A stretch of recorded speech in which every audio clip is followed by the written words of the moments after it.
En 1481, los monjes agustinos de San Donato de Scopeto le encargaron al pintor florentino la realización de la Adoración de los Magos. Era su primer trabajo importante y disponía de 30 meses para realizarlo. Los pintores debían esperar que se les acercaran los hombres ricos o tal vez monjes o quienes tenían mejor suerte, hasta un cardenal o el papa en persona, y que los llamaran diciendo: «Siento el peso de la muerte sobre mí. Seré sepultado dentro, en el interior de esta iglesia, y quisiera tener una tumba ornamentada. Quisiera una estatua en su interior, que haya frescos, y quiero que tú realices un retablo allí». Durante el siglo XV, las capillas de Florencia se cubrieron de frescos. Se multiplicaron los encargos a los pintores florentinos como Masaccio, Ghirlandaio y Filippino Lippi. En la mayoría de los casos recibían una serie de reglas de cosas que debían cumplir. Generalmente eran 3 los elementos clave que debían respetar: el sujeto, por ejemplo, la Virgen María y el Niño Jesús, o la crucifixión. Luego su remuneración, que además incluía el costo de los materiales. Y por último, un elemento crucial que era la fecha de entrega.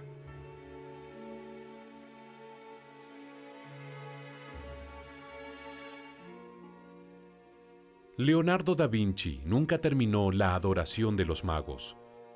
El cuadro fue restaurado recientemente, recuperando así su estado original y revelando por primera vez una enormidad de detalles y la maestría empleada para su realización.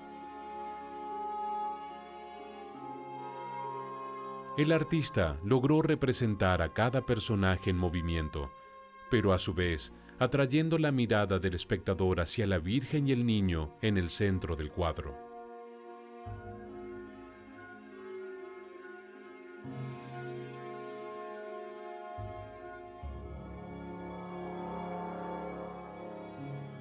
En el mismo periodo, Leonardo comenzó el San Jerónimo, una obra audaz en la que empezaron a afianzarse algunas de sus ambiciones artísticas: la precisión anatómica y la presencia de paisajes.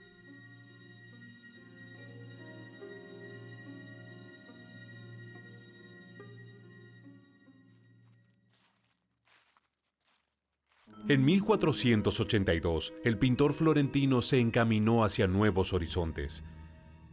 Con 30 años de edad abandonó la Toscana, su tierra natal, y llegó a Milán, a la corte del duque Ludovico Sforza. Leonardo no recibió ningún favor por parte del círculo de los Medici, ni llegó a convertirse en su pintor preferido. De hecho, durante el periodo de su partida, algunos pintores fueron enviados a Roma por Lorenzo el Magnífico para trabajar sobre los muros de la Capilla Sixtina, que recién había sido terminada. Entre ellos estaban Sandro Botticelli, Pietro Perugino, Miguel Ángel, pero Leonardo fue ignorado por completo.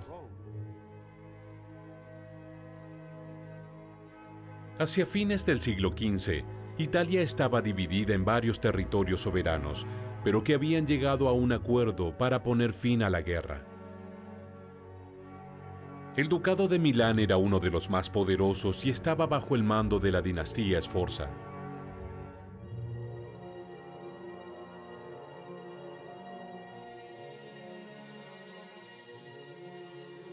Con el objetivo de ser reclutado por la corte de Ludovico Sforza, Leonardo exalta la polivalencia de sus competencias. En una carta que envió al duque de Milán, se presentó como ingeniero militar y arquitecto, capaz de construir puentes móviles, catapultas, edificios públicos o privados, y agrega, capaz de realizar el caballo de bronce que dará gloria inmortal y eterno honor a la feliz memoria del Señor vuestro Padre y a la ilustre casa Sforza. A toda costa él quería trabajar para la corte o para personajes ricos y financieramente solventes, alguien como Ludovico Sforza, que en aquella época era el hombre más poderoso de Italia. Quería recibir sus encargos y finalmente trabajar para él. El duque buscaba constantemente a pintores o escultores famosos para su corte y acogió con los brazos abiertos al pintor florentino. Permaneció en Milán alrededor de 20 años, trabajando como ingeniero militar y arquitecto. Allí realizó una de sus obras maestras, el fresco de la Última Cena.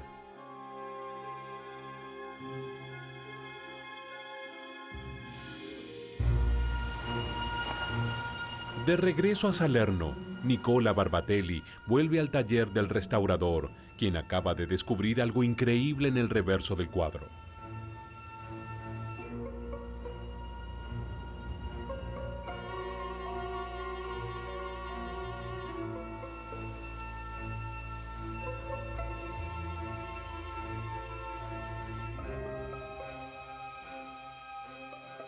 Durante la limpieza también emergió una inscripción, Pinxit Mea, escrita al revés. Curiosa. El texto está escrito de derecha a izquierda, con una inversión gráfica de las letras. Dicha escritura, definida como especular, es típica de los zurdos. Algo que se encuentra también en Leonardo da Vinci, que escribía y pintaba con su mano izquierda. Lo demuestran sus cuadernos, los llamados códices, en los que anotaba sus reflexiones y experimentos correspondientes a las más variadas disciplinas como anatomía, hidráulica, arquitectura o botánica. Miles de páginas que fueron escritas sistemáticamente al revés. Pinxit Mea, 2 palabras en latín. ¿Cuál podría ser su significado?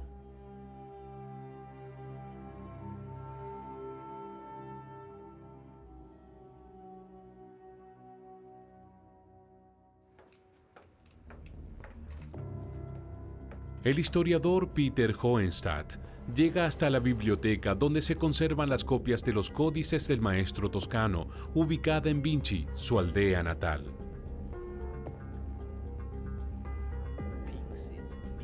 Pinxit Mea es un texto en latín, pero que no es correcto al 100%. Mea literalmente podría significar mí mismo. Y Pinxit, él me pintó a mí mismo. Podría ser un modo para decir yo soy el que habla. Pero también podría tratarse del sujeto del cuadro. Pero la traducción latina de dicha expresión no está perfectamente sustentada aún. Se sabe que el pintor escribía principalmente en toscano. Al ser un hijo ilegítimo de un notario de Florencia, no tuvo la posibilidad de estudiar en la universidad y aprendió el latín de forma autodidacta. ¿Acaso su conocimiento imperfecto del latín podría explicar de alguna manera la anomalía de la forma gramatical de Pinxit Mea?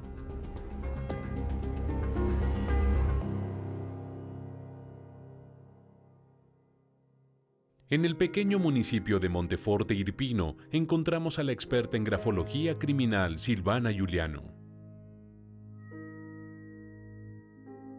El análisis se basa en la comparación de distintos textos.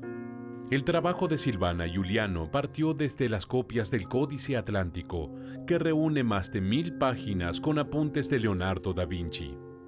Naturalmente, los códices fueron un material extremadamente exhaustivo para nosotros, porque al ser autógrafos y estar escritos con total espontaneidad, que son aspectos importantísimos en la grafología, ya que si la escritura es espontánea, es mucho más fácil evaluarla. Por lo tanto, no podíamos contar con un material mejor.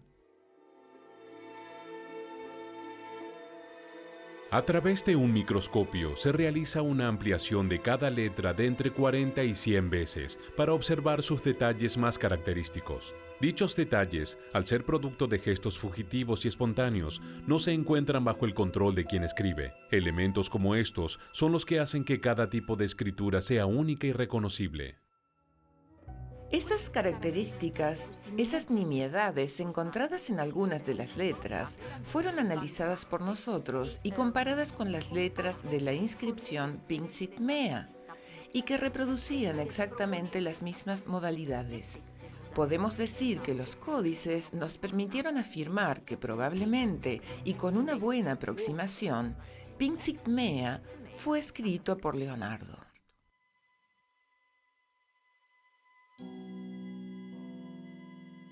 Si Leonardo da Vinci fue el autor de la inscripción Pinksit Mea, la Tábola Lucana podría ser su autorretrato. La misma representa a un hombre maduro de unos 50 años de edad. El pintor nació en 1452, por tanto, la ejecución del cuadro tendría que remontarse al año 1500. Por aquellos años, Leonardo se vio obligado a irse de Milán. Nuevamente en Italia había estallado la guerra. Las armadas francesas bajo el mando del rey Luis XII invadieron la ciudad lombarda, provocando así la caída de su protector, Ludovico Sforza. Leonardo decidió volver a Florencia, al lugar donde había vivido sus primeros años como aprendiz. Era la primavera del año 1500. Habían pasado 20 años y la ciudad toscana había cambiado por completo. Ya no la gobernaban los Medici. Con 50 años, el pintor debía empezar todo de nuevo. Esperaba poder encontrar a alguien que lo ayudara. Uno de sus amigos florentinos, Filippo Lippi, fue quien muy amablemente le encargó una obra, Santa Ana con la Virgen y el Niño. Quería darle una pequeña ayuda financiera, ayudarlo a establecerse nuevamente y a recuperar su reputación. Esto nos hace entender que los clientes se preocupaban más por el sujeto de la obra que por el artista que la debía realizar. Ellos proveían un modelo o una idea de lo que deseaban. Luego podía ser quien quiera de entre una decena de artistas, aquel que realmente se ocupara de la obra. Leonardo nunca terminó aquel retablo. Alcanzó a realizar solo un dibujo preparatorio, el cual desgraciadamente se perdió. Sin embargo, trabajó durante toda su vida sobre el tema de Santa Ana con la Virgen y el Niño. 2 dibujos hechos en tinta, un cuadro conservado en el Museo del Louvre y un boceto hecho con carbonilla e iluminaciones en color blanco logran dar una idea de cómo debía ser.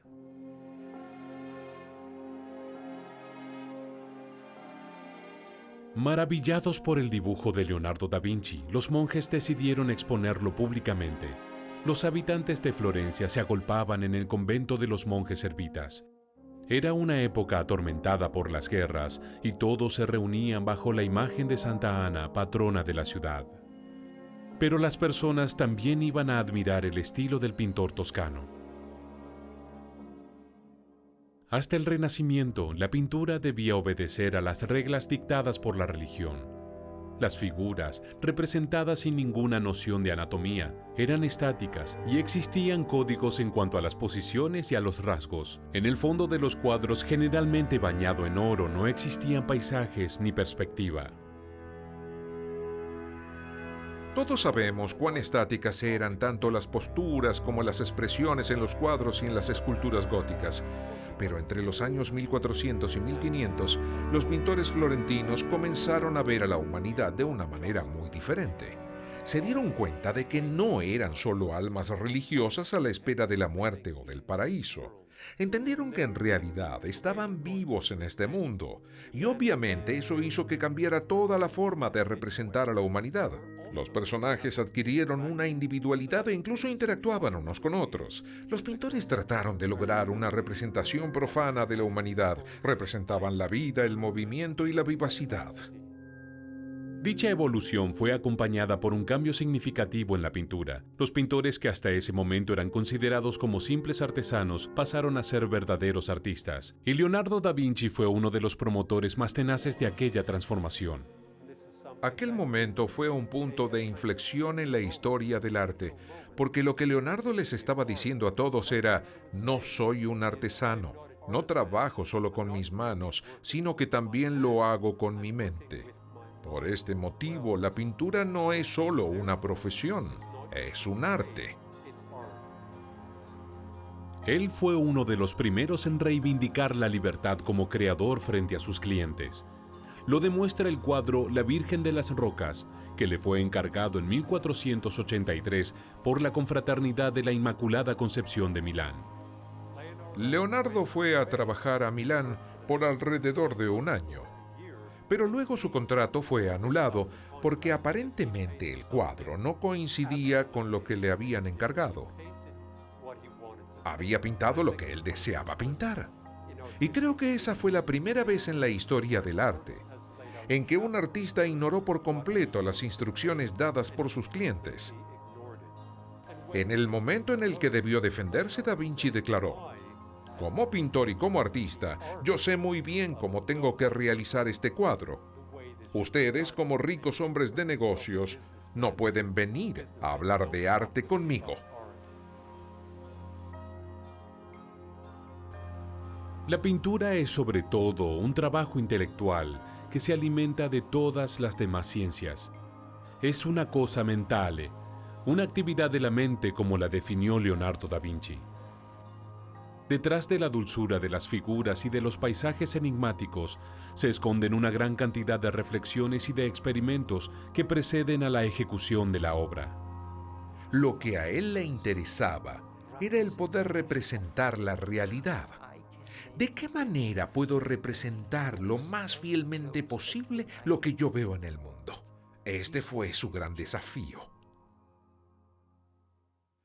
¿Cómo se podía crear la ilusión de la lejanía de las cosas?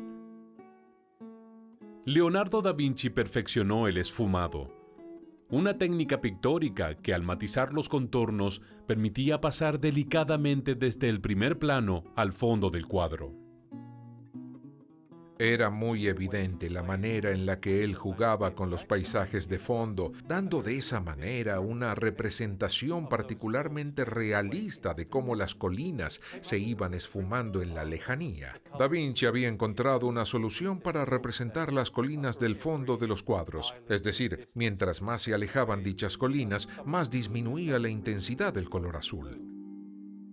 Desde los rasgos indefinidos de un rostro hasta el horizonte nebuloso de un paisaje, el esfumado iba cubriendo delicadamente cada elemento con un velo de niebla que daba la sensación de uniformidad. Si no existen líneas netas en la naturaleza, tampoco tienen por qué existir en la pintura. La Gioconda en ese sentido es perfecta. Si observamos la pintura original, podemos ver cómo Da Vinci logró crear esa especie de velo sobre la superficie, trabajando en diversas capas. Todo se ve muy vaporoso y nebuloso. La precisión con la que fueron pintados los rostros y los cuerpos, algo estrictamente ligado a los estudios anatómicos que realizó el pintor, brindaba un intenso realismo a cada cuadro. Los personajes parecían haber sido retratados en vivo y en directo.